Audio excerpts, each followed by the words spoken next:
আসসালামু আলাইকুম রহমতুল্লাহ। আশা করি সবাই ভালো আছেন। আলহামদুলিল্লাহ আমিও ভালো আছি।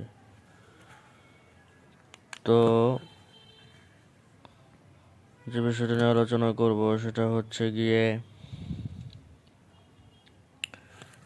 আমার কালকের যে কোর্সটা সেটা হলো গিয়ে এই যে আমলটা থাকবে সেটা হলো গিয়ে 7 দাঁত আঙ্গুল দিয়ে ইশারা করে হাজিরা রোগীকে সামনে রেখে যেভাবে আঙ্গুল নাড়াবেন সেদিকে হেলে যাবে। আচ্ছা, এই আমলটা হাসিল করার মানে আপনি সাধনা করে হাসিল করার পরে আপনি এটা দিয়ে কি কি করতে পারবেন সেই বিষয়ে আমি আলোচনা করি। অনেকের হয়তো আমলটা সম্বন্ধে পুরোপুরি ধারণা নাই। তো আমার আমল কারোর সাথে কখনো কোনো দিন মিলবে না, ঠিক আছে? কোনোদিন মেলেও নাই, ভবিষ্যতে মিলবেও না। তো যেটা বলতেছিলাম, কিভাবে কি এটার হাসিল হবে আপনাদের এই আমলটা করলে, সেটা হলো গিয়ে নাম্বার ওয়ানে আপনার রোগীকে সামনে পিছে করা যাবে, ডানে বামে করা যাবে। আপনি রোগীকে এইভাবে হুকুম লাগাতে পারেন যে তার যদি জাদুর সমস্যা থাকে তাহলে মুখটাকে ডানে ঘুরিয়ে দিন, বামে ঘুরিয়ে দিন, অথবা যদি বদনজর থাকে তাহলে মাথাটা সামনে ঝুঁকায় দেন অথবা বামে ঝুঁকায় দেন আল্লাহর হুকুমে। মক্কেলগণ, হ্যাঁ, এভাবে আপনি যখন হুকুম লাগাবেন তখন এরকম দেখতে পাবেন। বোঝা গেছে? এটা হবে। তারপরে চোখের পাতা বন্ধ বা খোলা যাবে।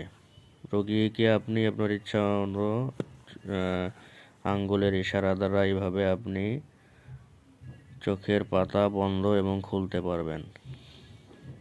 এরপরে রোগীকে এইভাবে করে আপনি এরকম যখন পড়তে নির্দিষ্ট আয়াতটা পড়তে এরকম করবেন, তখন সামনের দিকে আসবে। যত কাছে আনতে চাবেন তত আসবে। আবার এইভাবে করে যখন আয়াত পড়তে এইভাবে করে ছাড়বেন, তখন যত দূরে তাকে সরাইতে চাবেন তত দূরে সরবে, পিছিয়ে যাবে যেটাকে বলে। এবার আপনি এইভাবে করলে এই পাশে ঘুরবে, এভাবে করলে এভাবে ঘুরবে, এভাবে করলে দূরে যাবে, এভাবে করলে কাছে আসবে। বুঝতে পারছেন? এইভাবে করে আপনি ইশারা করেন, মানে হেলাইতে পারবেন না, ডানে এভাবে আপনি নাড়াইতে পারবেন, ঠিক আছে? আপনি আপনার হুকুম অনুযায়ী যে এটা হইলে এইদিকে নড়ো, ওই দিকে হইলে ওই দিকে করো, এরকম করতে পারবেন সোজা বাংলা। তো তারপরে হলো গিয়ে রোগীর শরীরে আসরকৃত চালান জিন্নাতকে আপনি ইশারার মাধ্যমে হাজির করতে পারবেন, বন্দি করতে পারবেন, কতল করতে পারবেন এবং জবাই করতে পারবেন। একই সাথে এগুলো করা যাবে, ঠিক আছে? তারপর যতগুলো জিন্নাত ততটা তরবারি আপনি তৈরি করে নিতে পারবেন। তৈরি করে আয়াতটা পড়তে তৈরি করে নিয়ে আপনি যেটি রোগীর জিন্নাতদেরকে অটোমেটিক নিজে নিজে যে মেরে ফেলবে বা কতল করে ফেলবে, ঠিক আছে? এরকম তরবারি আপনি এটা সাধন করার পরে আয়াত পড়ার মাধ্যমে আপনি তৈরি করতে পারবেন, ঠিক আছে?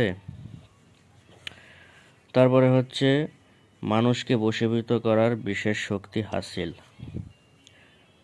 এটার মাধ্যমে আপনি সাধনা করার পরে বিশেষ একটা শক্তি হাসিল হবে। সেটার মাধ্যমে মানুষকে বশীভূত করার একটা শক্তি আপনার ভিতরে, মানে একটা তাসির সৃষ্টি হবে, যেটা তার মাধ্যমে আপনি মানুষকে সুন্দরভাবে বশীভূত করতে পারবেন, ঠিক আছে? তারপরে হচ্ছে আরও করা যাবে চালানকৃত জিন্নাতকে অদৃশ্য বাঁধনে বাঁধার বিশেষ একটি উপায়। রোগীর উপরে চালানকৃত জিন্নাতকে অদৃশ্য বাঁধনে বাঁধার বিশেষ একটি উপায় আপনাদেরকে এই আমলের মাধ্যমে আপনি করতে পারবেন। ঠিক আছে? তো এই হলো বিষয়। আর আমলের আরও অনেক বিষয়াদি থাকে, ঠিক আছে?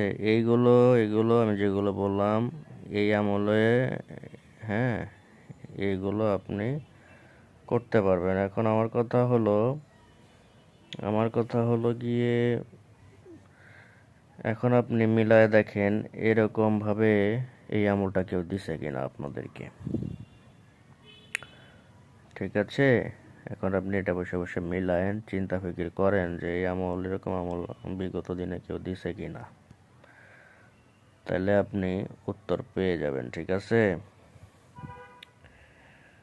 তো অনেকে এসে অনেক ধরনের কথাবার্তা বলে, অনেক কিছুই, অনেক ব্যাপার স্যাপার। তো আমার আমল কোনোদিন কারোর সাথে মিলবে না, ঠিক আছে? কোনোদিন মিলবে না। এবং অনেকেই আমলগুলো নিয়ে কি করে, কোর্স করাচ্ছে, অনেকে পিডিএফ বিক্রি করতেছে, অনেকে বই করতেছে আমার আমলগুলো নিয়ে। অনেকে এরকম ভাব করে যে আমলগুলো তার থেকে এসেছে। তো এই হলো অবস্থা। এই কোর্স আসলে এই জন্য নতুন আমল দিতে চাই না আমি, নতুন আমলগুলো এই জন্য দিতে চাই না। বিশেষ করে নতুন আমল দিলেই হতেছে এরকম বিষয়াদিগুলো এখন দেখা যাইতেছে, বোঝা গেছে? এই জন্য আসলে আমি নতুন আমল দিতে চাইতেছি না।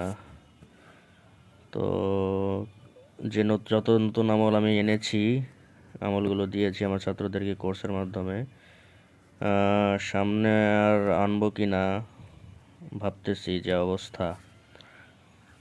কারণ এক একজন এক একভাবে এসে আমার কাছে কোর্স করে যায়, বিভিন্নভাবে বিভিন্ন নামে বেনামে, হ্যাঁ, ঢুকে কোর্স করে পিডিএফ নিয়ে যায়, রেকর্ড নিয়ে যায়, কিন্তু সবার উদ্দেশ্য বা মাকসাদ আসলে থাকে না, আপনার হলো গিয়ে ইলম